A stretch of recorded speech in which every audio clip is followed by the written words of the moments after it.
So starting again is really scary, and I just want to know like how you feel, how you found kind of starting over, going from a CEO to a founder again, and how you dealt with that kind of shift in mindset.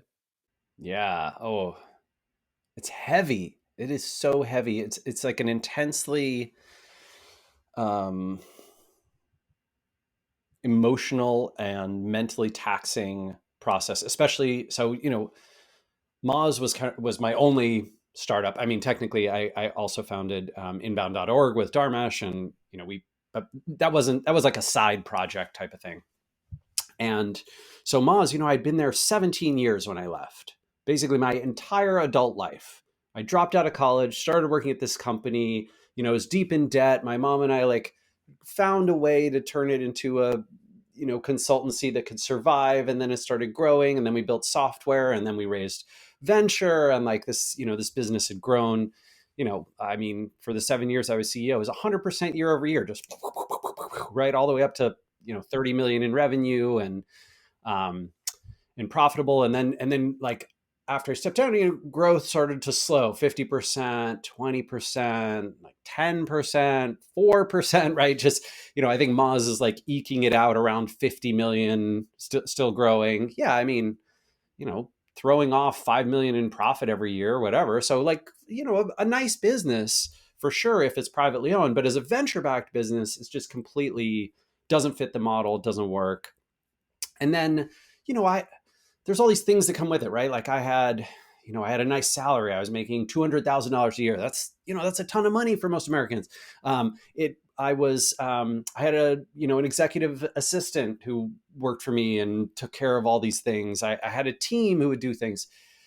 I, there was a lot of deep unhappiness and stress, but it was also very secure. Like healthcare is covered, right? Like all these things.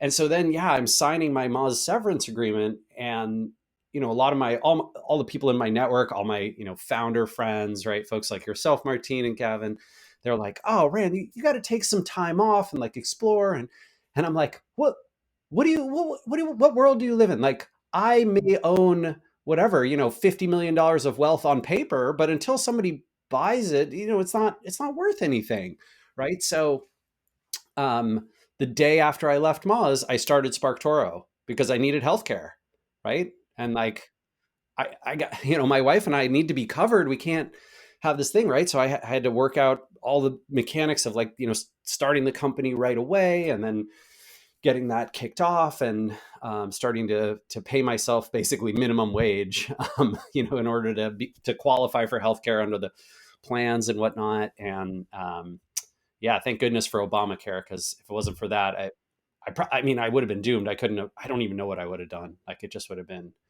untenable. But we, yeah, we managed to kind of get it off the ground. And then I raised some money from angel investors, just like friends and that sort of thing. But yeah, Gavin, you asked about like the mental side of it, and that what you, I think what I experienced most was like a sense of deep relief that I got to own and control my destiny again, that I could really influence the journey. Because those last few years at Moz, I just, every day I disagreed with things. I was like, no, this is not how we should be doing. No, we shouldn't be employing this person. No, we shouldn't be making these strategic decisions. So now I got to make all those decisions again. And also, that means success or failure hinges entirely on you.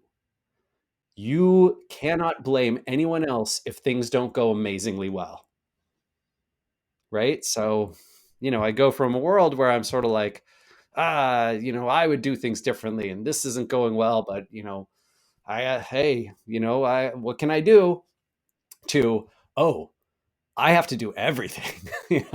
Like I'm I'm vacuuming the office, and and I'm also making the coffee, and I'm also, getting the customers and raising the money and finding the healthcare and getting the accountant and finding my co-founder, all of it.